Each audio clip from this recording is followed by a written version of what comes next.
Size deyirəm qardaşlar, Fielder 2018 1.5 hibrid 19 alış yoxdur belə bir qiymət. Bugünə özəl, bayrama özəl, Ramazana özəl.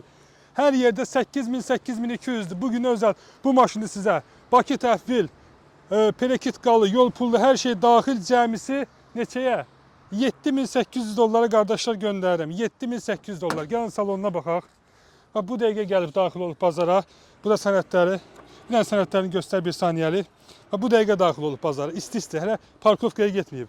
İsti-isti yolda çəkirəm. Yolun ortasıdır. Baxın. Çək salonunu çək.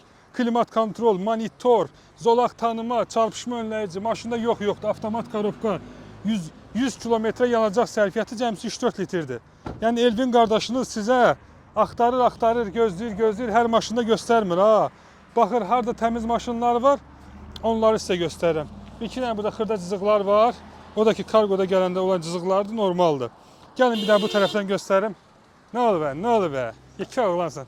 Qoy çörəyimizi qazanaq da. Baxırıq, fara tənzimlənməsi,